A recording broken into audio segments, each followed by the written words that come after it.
বান্দা আমি আল্লাহরে ভালোবাসলো। সুবহানাল্লাহ জোরে কথা। এখন আল্লাহ জানায় যে রাসূলকে ভালোবাসবেন আল্লাহ পাইবেন। রাসূলকে আমি রাসূলকে ভালোবাসতে গেলে মাপকাঠি আছে না নাই? জোরে বলেন আছে না নাই? আমার নবী মদিনার নবী জানায়া দেয়, মান আহাব্বা সুন্নতি ফাকাদ আহাব্বানি ওয়া মান আহাব্বানি কানা মাই ফিল জান্নাহ। এই ইসলামপুরীর যুবক ভাই, এ পর্দার অন্তরালার মা, আমার নবীকে ভালোবাসতে হলে আমার নবীর সুন্নত মাসটি মানাই লাগবে। সেই ব্যক্তি আমার নবীর সুন্নতের মানলো, সেই ব্যক্তি আমার মাওলারে মানলো, আর সেই ব্যক্তি আমার মাওলারে মানলো, ওই ব্যক্তি মরার পরে জান্নাতে যাবে, কোনো সন্দেহ না। আমার মায়ার নবীরে ভালোবাসতে হবে। ওই ইসলামপুরের যুবক, ওপরদার অন্তরালের মা, এ সাদা দাড়িওয়ালা বাবারা, যারা দাড়ি রাখো নাই, যারা দাড়ি রাখো, সবাইকে উদ্দেশ্য করে বলতেছি, আমার নবীর মহব্বতের বহিঃপ্রকাশ ঘটানি লাগবে। আমি মনে মনে বললাম আমার নবীরে আমি ভালোবাসি, অথচ আমার নবী বলছেন গালের মধ্যে দাড়ি লাগাও। আমার গালে দাড়ি নাই। আমার নবী কয় আমি রাসূলকে ভালোবাসতে গেলে মাথায় টুপি লাগাও। আমার মাথায় সুন্নতের টুপি নাই। আমার নবী জানায়া দেয় উম্মতের দল, আমি রাসূলকে ভালোবাসতে গেলে সুন্নতের জামা লেবাসটা গায়ে লাগায়া দাও। ওরে আমার পাঞ্জাবি পরলে আমারে নাকি বুইরা বুইরা লাগে, আমি পাঞ্জাবি পরলে আমারে নাকি একটু ঢিলা ঢিলা লাগে। ওরে আমার মেয়ের বাবা আমারে মাইয়া বিয়া দিব না, গালে দাড়ি রাখলে আমারে বড় ঢিলা লাগে। এমন মন মানসিকতার মুসলমান বাংলায় আছে না নাই? এ মুসলমান ইমানদারেরা, এ দোয়ারা বাজারের আমার ইসলামপুরের যুবক, বিবেক দিয়ে উত্তর দিবেন তো বাবা। আমরা তাড়াতাড়ি রাখলাম, মাথায় টুপি দিলাম, গায়ে লম্বা জামা দিলাম, আমরার শ্বশুর আব্বাইকে আমরা রে বউ দিছে না? বলেন দিছেনি? আরো জোরে দিছেনি? কি বালাটা দিছে না খারাপটা দিছে? আলহামদুলিল্লাহ, আমার মাওলার শুকর, এমন বউ আল্লাহ মিলাই দিছে। আপনি এমপি মন্ত্রী হয়ে যাওয়ার পরেও, পরে এমপি মন্ত্রী হয়ে যাওয়ার পরও বেটায় হার পিতার বিষ খাইয়া মারা যায়, মাথার মধ্যে বন্দুক টেকায় নিজে নিজে আত্মহত্যা করে মারা যায়। তদন্ত করে দেখা গেল বেটার টাকার অভাব নাই, সম্পদের অভাব নাই, ধন সম্পদের অভাব নাই, কিন্তু ঘরের বউটা জাহান্নামের কি জোরে কোন ঠিক কিনা? কিন্তু দাড়িওয়ালা টুপিওয়ালাদের বউ এত আরামে আছে রে যুবক। এ দাড়িওয়ালা টুপিওয়ালা ভাই, আপনাদের বউ কেমন বলেন? আল্লাহর শুকর, খোদার কসম, দাড়িওয়ালা টুপিওয়ালাদের বউ যত আরামে আছে, শান্তিতে আছে, আমার মনে হয় দুনিয়ার এমপি মন্ত্রীদের বউ এত শান্তিতে না। ঠিক কিনা যদি বলেন না?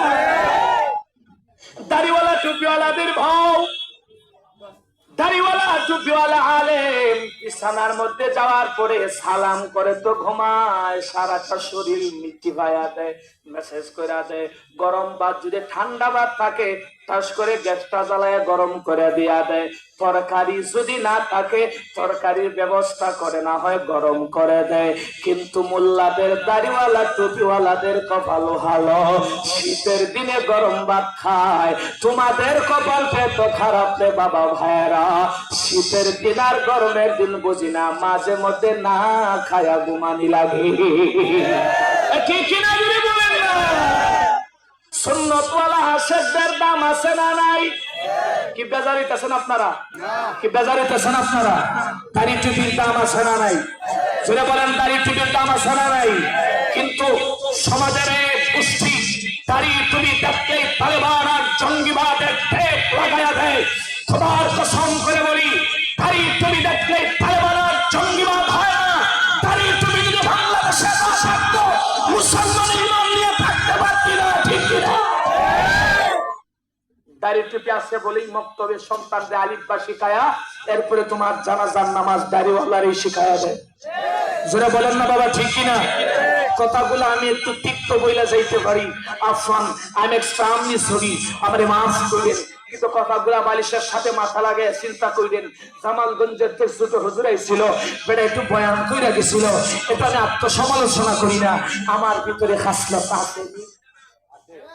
জোরে বলেন ঠিক কিনা? একটু আত্মসমালোচনা করেন। দেখেন কোরআনের ময়দানটা, ওয়াজ মাহফিলটা, এটা ইসলাহের জায়গা, সংশোধনের জায়গা, ঠিক কিনা? জোরে বলেন, সংশোধনের জায়গা।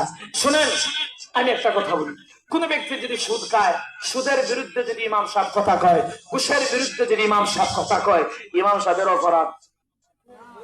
অপরাধ না? অপরাধ না? আচ্ছা যাই হোক, ইমাম সাহেবরা যে কত নির্যাতনের উপরে আছে আপনারা জানেন না, এটা আল্লাহ ভালো জানে। একথা কম না, ঠিক কিনা? ইমাম সাহেবরা যে কত নির্যাতনের উপরে আছে, এও যদি মনে করেন ৬,০০০ থেকে ৭,০০০ বেতন দিয়া লাই, সায়াল যদি লাই ইমাম সাহেব ১,০০০ বলদ দিয়া লাও, বেড়া গিয়া কইব ইমাম সাহেব এত হাদি কি করতা। একথা এখন ঠিক কিনা? আচ্ছা আপনারা করছে বাবা, আপনার মাসে ২০,০০০-এর নিচে ফ্যামিলি চলে? ৭ জন মানুষ খাওয়া ২০,০০০ উপরে একটা ফ্যামিলি চলে? চলে বলেন, চলে? ইমাম সাহেব বেতন দিচ্ছেন ৫,০০০, ৬,০০০, ৬,০০০। এও এমন মসজিদ আল্লাহর অলি হুজুর ঘুরা ৫ মাসের বেতন দিয়া ৩ মাসই বাকি আছে। আছে নিজেরা বলেন, আছে? আহা, আপনার একটু বিবেক করেন বাবা। ঈদের সময় আপনার সন্তানদের কত কিছু কিনা দিলেন, আপনি একটা জামার জায়গায় 2টা জামা দিলেন, ব্র্যান্ডের জামা দিলেন যেটা ভালো।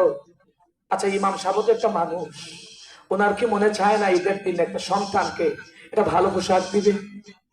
এটা বিবেক দিয়ে বলেন, মনে চায় না? ইমাম সাহেবকে মনে চায় না বছরে 2 দিন গরুর গোশত খাবে? ওনাকে মনে চায় না? আচ্ছা ওনার স্ত্রীটা কি মনে চায় না বছরে স্বামী 2-3টা সাদা আমারে ভালো পোশাক দেখ? ওনার মনে চায় না?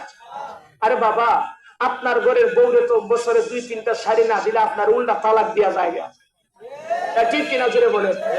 ইমাম সাহেবের বউরে উনি মনে চায় না? উনি তো একটা মেয়ে, উনি তো একটা মেয়ে, ওনার মনে চায় না? আল্লাহ আমাদের সবাই সঠিক বোঝার তৌফিক দান করো। আরো জোরে বলেন আমিন। রাগ করতেছেন বাবারা? আগামীতে দাওয়াত দিবেন নি আমারে? হ্যাঁ দিবেন নি? চেয়ারম্যান সাহেব কইলেন 100%। ইমাম সাহেব চেয়ারম্যান সাহেব দিবেন নি? আল্লাহ আমাদের সবাইকে কবুল করো, করে না আমিন। আমি বড় হয়ে গেছিলাম যে চেয়ারম্যান সাহেব যেইভাবে কইছে পাইছেন না তো বিনাশ হয়ে আছে। আল্লাহ আমাদের সবাইকে মাফ করেন, করে না আমিন। চেয়ারম্যান সাহেব অত্যন্ত ভালো মনের মানুষ।